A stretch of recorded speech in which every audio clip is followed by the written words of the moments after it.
안녕하세요. 전 세계에 계신 CBN 청취자 여러분. 하나님의 말씀으로 사랑과 행복을 전하는 기도력 방송입니다. 오늘은 1월 23일 월요일입니다. 기도력 제목은 바람직한 모습입니다. 목사님께서 주제 말씀 읽어주시겠습니다. 또 이와 같이 여자들도 단정하게 옷을 입으며 소박함과 정절로서 자기를 단장하고 따은 머리와 금이나 진주나 값진 옷으로 하지 말고 오직 선행으로 하기를 원하노라. 이것이 하나님을 경외한다 하는 자들에게 마땅한 것이니라. 디모데전서 2장 9절에서 10절 말씀입니다. 찬미가 416장 당신의 것이옵니다 듣고 말씀 나누겠습니다.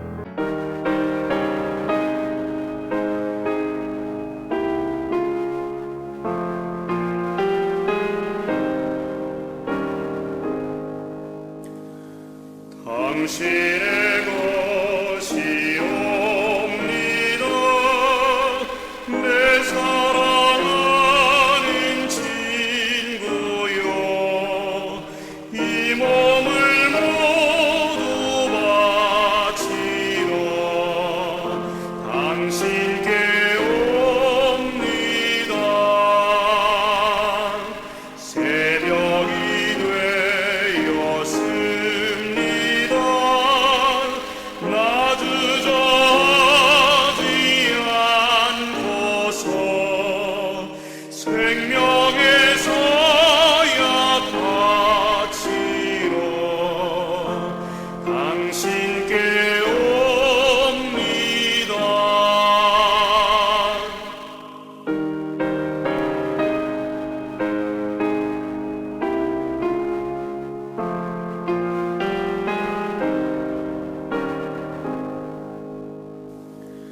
진리와 의를 위하여 이 젊은 힘과 자유와 또 생명까지 바치러 당신께 옵니다.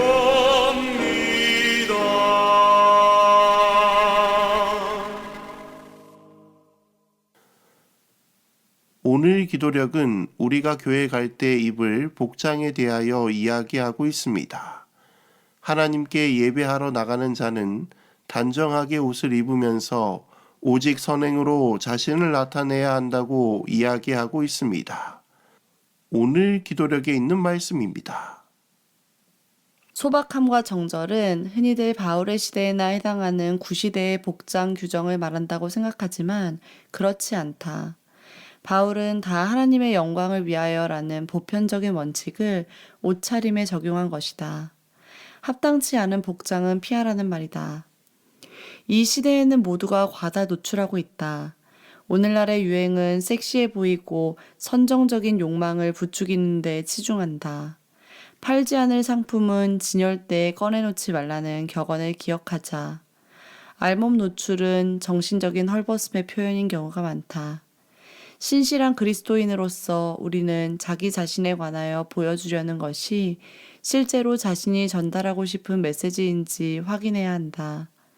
교회에 갈 때마다 교회당의 통로는 하나님의 집에 있는 통로이지 재림교인 패션쇼를 벌이는 런웨이가 아님을 명심하라. 바울이 이야기하는 교회에서 입어야 할 복장의 기준은 무엇일까요? 그것은 자신을 나타내는 문화적인 나의 모습이 아니라 하나님께 어떻게 영광을 돌릴지에 대한 보편적인 원칙을 옷차림에 적용한 것임을 이야기하고 있습니다. 우리는 보이는 옷차림에 너무 치중한 나머지 하나님이 기뻐하시는 선한 일을 하는 일에는 관심을 두지 않기 때문입니다. 그래서 바울은 우리가 나타내야 할 것은 오직 선행으로 자신을 드러내야 함을 이야기하고 있습니다. 그러므로 신실한 그리스도인들은 자기 자신에 대하여 보여주려는 것이 실제로 자신이 전달하고 싶은 메시지인지 확인하고 교회에 갈 때마다 교회당의 통로는 하나님의 짐이라는 사실을 잊지 말아야 한다고 이야기하고 있습니다. 그러므로 우리는 우리의 몸을 너무 드러낸다거나 하는 일을 삼가하는 것이 좋다고 이야기하고 있습니다. 오늘 기도력에 있는 말씀입니다. 한편 오늘날의 복장은 전부 잘못되었고 용납할 수 없다면서 또 다른 극단으로 치우치는 이들도 있다.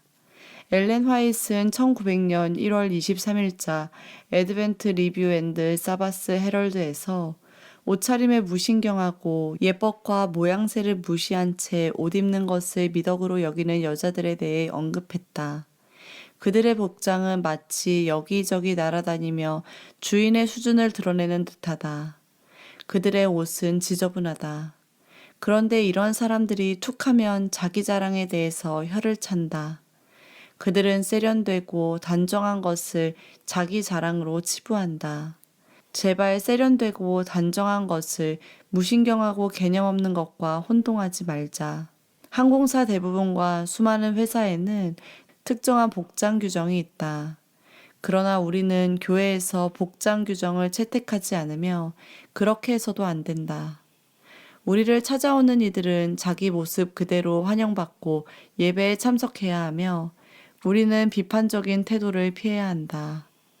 하지만 교인들은 무엇을 하든지 하나님께 영광을 돌려야 하며 거기에는 옷차림도 해당된다. 다른 이들이 그 원칙을 따르지 않더라도 적어도 여러분과 나는 이것을 진지하게 받아들여야 한다. 엘렌 G. 화이트는 오늘날 복장이 전부 잘못되었고 용납할 수 없다는 반대쪽 극단에 관하여도 경고하고 있습니다. 옷차림에 무신경하고 예법과 모양새를 무시한 채 옷을 입는 것은 미덕으로 여기지 말라고 이야기하고 있습니다. 옷은 자신의 수준을 이야기하고 있다면서 그들은 세련되고 단정한 것을 자기 자랑으로 치부하면서 그런 것들이 잘못되었다고 비판한다는 것입니다. 그러나 세련되고 단정한 것을 무신경하고 개념 없는 것과 혼동하지 말라고 이야기하고 있습니다. 이처럼 성경의 말씀은 자로나 우로나 치우치지 말고 정도를 걸어야 함을 이야기하고 있습니다. 우리는 수많은 회사나 기업의 복장 규정이 있듯이 교회에도 입어야 할 복장을 채택하고 있지 않으며 그렇게 해서는 안 된다고 이야기하고 있습니다. 교회를 찾아오는 이들은 자기 모습 그대로 환영받고 예배에 참석해야 하며 우리는 비판적인 태도를 피해야 한다고 말하고 있습니다. 그러나 교인들은 무엇을 하든지 하나님께 영광을 돌려야 하며 거기에는 옷차림도 해당한다는 것을 인지해야 한다는 것입니다. 이것이 우리가 모든 것을 하나님 중심으로 살아가는 중요한 생각이 될 것입니다. 오늘은 무엇을 해라, 무엇을 하지 말라를 뛰어넘어 하나님이 기뻐하시는 일이 무엇인지를 생각하고 주님께서 주시는 자유 안에서 하나님께 영광을 돌리는 귀한 우리가 되기를 간절히 소망하며 말씀을 드리도록 하겠습니다. 하늘에 계신 아버지 하나님, 오늘 이 아침 하나님의 말씀으로 하루를 시작하게 하시니 참으로 감사드립니다. 오늘 우리가 무엇으로 살아가야 하는지 깨닫게 해주시고 모든 것이 하나님의 영광을 위해 살아가는 원칙을 세우고 주님이 기뻐하시는 선행으로 하나님께 영광 돌리는 우리 모두가 되게 하여 주옵소서. 또한 다른 사람을 비판하는 정신을 가지는 것이 아니라 자로나 우로나 치우치지 않고 주님이 주시는 자유 안에서 행복하고 즐거운 신앙생활을 할 수 있도록 성령 하나님 인도하여 주옵소서. 오늘은 몽골에서 열심히 사역하고 계시는 한석희 선교사님을 위해 기도합니다. 게이트웨이 상륙대학 설립 프로젝트를 위해 열심히 사역하고 있습니다. 주님 은혜를 더하여 주셔서 이 프로젝트가 하나님 나라를 확장시키는 귀한 역할을 할 수 있도록 주님 인도하여 주옵소서. 우리를 사랑하시는 예수 그리스도의 이름으로 간절히 기도드립니다. 아멘.